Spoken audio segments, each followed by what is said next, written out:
पूर्व विधायक व भाजपा नेता चौधरी नसीम अहमद ने भाजपा के पक्ष में वोट देने की अपील की। चौधरी नसीम अहमद ने केंद्रीय मंत्री व गुरुग्राम लोकसभा उम्मीदवार राव इंद्रजीत सिंह को भारी मतों से जिताने की अपील करते हुए नजर आ रहे हैं। नसीम अहमद ने भाजपा द्वारा कराए गए विकास कार्यों की जमकर सराहना की। नसीम अहमद ने कहा कि मेवात में इस बार भारी बदलाव को लेकर लोगों में चर्चाएं जोरों पर चल रही हैं। मरोड़ा कट, यूनिवर्सिटी, खूनी रोड और शिक्षा प्रणाली को सुदृढ़ बनाने के लिए भाजपा सरकार प्रयासरत है। आइए सुनते हैं क्या कहा पूर्व विधायक व वरिष्ठ भाजपा नेता चौधरी नसीम अहमद ने। विधायक साहब, लोकसभा चुनाव की अगर बात करें, सर पर हैं, तो किस तरीके से भाजपा पार्टी की तरफ से तैयारी की है? देखिए, हिंदुस्तान में जब से चुनाव की घोषणा हुई है उससे पहले से ही भारतीय जनता पार्टी का कार्यकर्ता, भारतीय जनता पार्टी के जो शीर्ष नेतृत्व है, चुनाव की तैयारी में लगे हुए हैं। और आज हमारे एक फेज में चुनाव हो भी चुका है और हमारा जो हरियाणा का जो चुनाव होगा वो 25 मई को चुनाव है। उसके लिए भारतीय जनता पार्टी कार्यकर्ताओं ने बूथ स्तर पर और इवन दैट यहाँ तक के कि पन्ना प्रमुख तक भी हमारी तैयारियां हो चुकी हैं।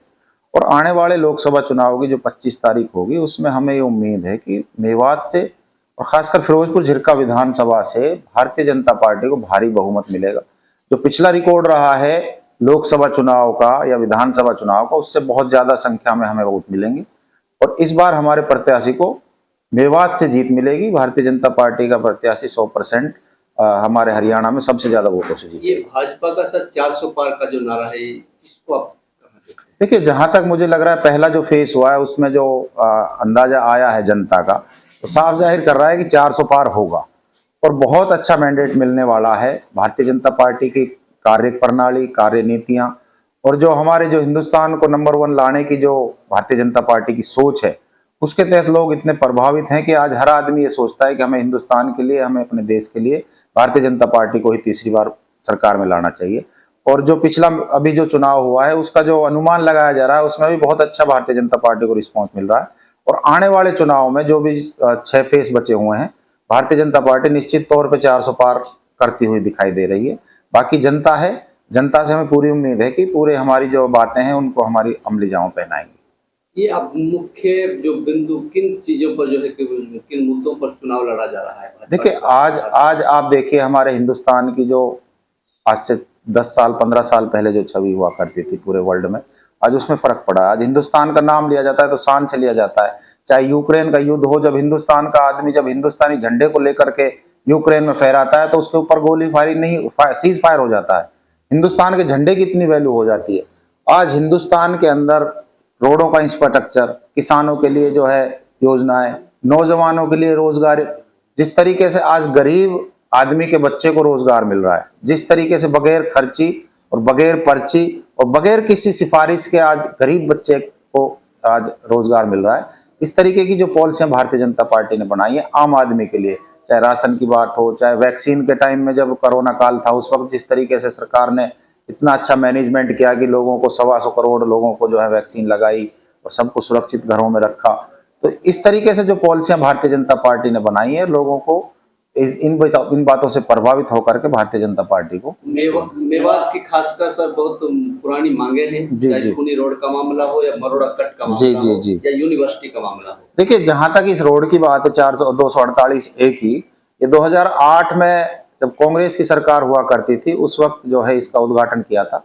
और ये उस वक्त के जो केंद्र के मंत्री थे कांग्रेस सरकार के, उन्होंने इसको मंजूर भी किया था नूहू से और मुंडा का बॉर्डर तक। लेकिन उस वक्त हमारे प्रदेश का और हमारे मेवात का दुर्भाग्य था कि कांग्रेस के जो यहाँ के लोकल नेता थे और कांग्रेस के जो मुख्यमंत्री थे, उन्होंने जानबूझकर इस रोड को नहीं बनने दिया। और आज भी आप अगर नूहू के आकेड़ा अकबर चौक पर जाकर के देखें तो वहां पर भी 4 लेन का पत्थर लगा हुआ है, जो कांग्रेस का पत्थर लगा हुआ है। लेकिन भारतीय जनता पार्टी की सरकार निश्चित तौर पर इस रोड को बढ़ाने के लिए काम कर रही है। इसमें कुछ टेक्निकल प्रॉब्लम्स है जो केंद्र सरकार की तरफ से आ रही है, क्योंकि ये रोड केंद्र सरकार का है, NH अथॉरिटी का है।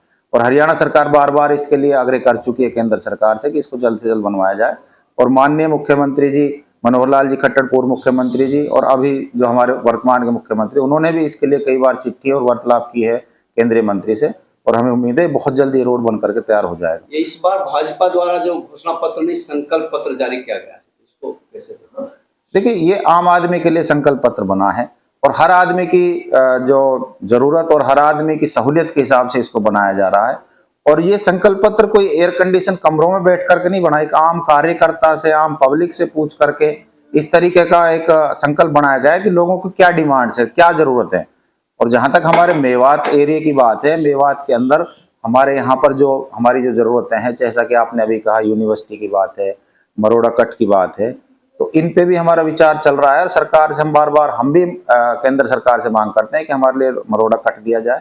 और यूनिवर्सिटी तो हमने प्रस्ताव कर रखा है नांगड़ गांव के अंदर, मांडीखेड़ा के पास, वहाँ 108 एकड़ की जमीन का हमने प्रस्ताव कर रखा है और सरकार को भेजा हुआ है। बहुत जल्द उस पर भी हम जो है उम्मीद करते हैं कि सरकार यूनिवर्सिटी बनाने का काम करेगी। तो अब की बार लगता है कि चलो लोकसभा चुनाव में तो कमल खिलने की आप बात कर रहे हैं, लेकिन विधानसभा चुनाव में क्या होगा? कमल खिलेगा? मेवात जो विपक्ष में रही है जी, देखिए, जहां तक हमें उम्मीद है और जो जनता का जो एक मन दिख रहा है इस बार, आप देखिए 2019 में लोकसभा में 22,000 वोट आए थे फिरोजपुर जिरका विधानसभा की अगर मैं बात करूं। 2019 के जब विधानसभा चुनाव हुआ तो हमें 48,500 वोट के करीब लगभग आए। और इस बार जो हमें जो उम्मीद लग रही है कि हम 1 लाख प्लस हम जो है लोकसभा में वोट लेंगे फिरोजपुर जिरका विधानसभा के अंदर। और जो जनता का मन भी है और जो लोगों की भावना है, हम भी गाँव में जा रहे हैं, लोगों से मिल रहे हैं और लोगों का मन है कि इस बार हम भारतीय जनता पार्टी को भारी मत से फिरोजपुर जिरका के क्षेत्र से जिता करके भेजें। तो यही रिजल्ट हम उम्मीद करते हैं कि आगे चल के फिर हमारे विधानसभा का जब चुनाव होगा उसमें भी हमें भारतीय जनता पार्टी के जो है चुनाव चिन्ह पे जीतने का मौका मिलेगा। ये विधायक साहब, लोगों की ज्यादातर डिमांड है, जब हम ग्रामीण स्तर पर हम जाते हैं तो लोग पूछते हैं कि राव इंद्रजीत का ऐसे क्या काम है जो उन्होंने करवाए हैं कि हम बार बार उनको जिताते आए।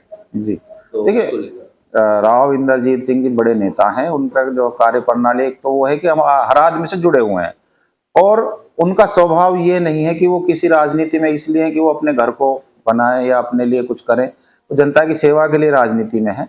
और आज भी वो जो जनता के लिए कर रहे हैं, चाहे कोई भी मसला होता है, मेवात के लोगों के साथ वो हमेशा खड़े रहते हैं। किसी भी तरीके की अपनी बात को कहने में वो कभी झिझकते नहीं है, हिचकते नहीं है।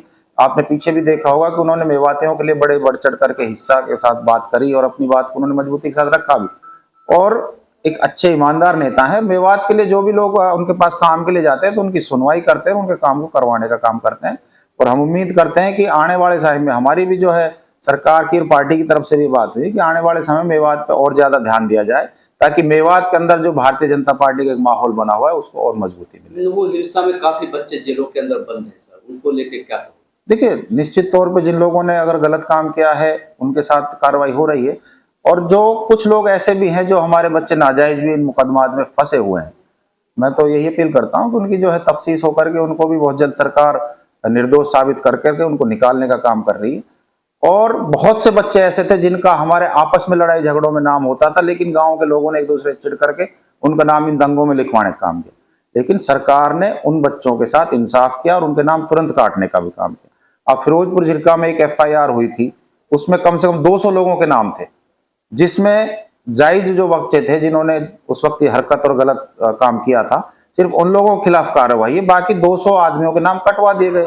तो ये सरकार ने सोचा है कि जिन लोगों के नाम नाजायज किसी ने अगर लिखवाए हैं तो उनको नाम कटवाए जाए और जो बच्चे नाइंसाफी में जो जिनके साथ नाइंसाफ हो रही है उनको इंसाफ मिले। ये सरकार की पॉलिसी रही। मतदाताओं के लिए क्या संदेश देना चाहिए? देखिए, मेरा तो अपील है आपके चैनलों के माध्यम से, यही मैं अपील करूंगा चैनल के माध्यम से कि भारतीय जनता पार्टी एक ऐसी पार्टी है जो देश को लेकर के चल रही है, 36 बिरादरी को साथ लेकर के चल रही है। और हमारे मेवात के अंदर चाहे एक्सप्रेस वे रोड की बात हो, चाहे फिरोजपुर जिरका में 263 करोड़ का पीने का पानी का प्रोजेक्ट हो, आप देख सकते हैं जमुना से वो लाया जा रहा है। और चाहे बच्चों को रोजगार की बात हो, आज फिरोजपुर जिरका विधानसभा के गरीब से गरीब आदमी का व्यक्ति का बच्चा रोजगार में उसको सरकारी रोजगार मिल रहा है।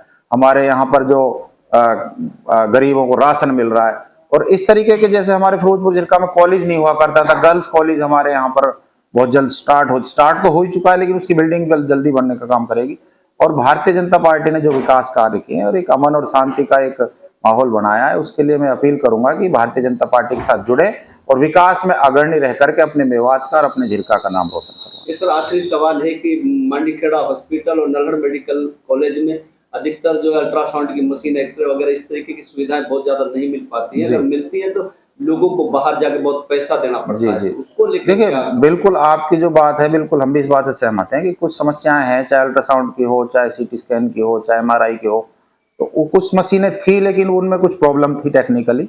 लेकिन अभी भी सारी मशीनों के लिए हमने भी बार बार कहा है, और जो हमारा मांडीखेड़ा का हॉस्पिटल है उसमें भी जो है बहुत जल्द सारी सहूलियतें स्टार्ट हो जाएंगी, यही हम जो है उम्मीद करते हैं। और मांडीखेड़ा में एक और विवाद चल रहा है कि मांडीखेड़ा को शिफ्ट कर रहे हैं, इसको भी हम जो है बोर शोर से लेकर के चल रहे हैं। मांडीखेड़ा को हम शिफ्ट नहीं होने देंगे, मांडीखेड़ा का यहीं पे सीएमओ का ऑफिस रहेगा और जो है यहीं पे जो है हमारा जनरल हॉस्पिटल रहेगा।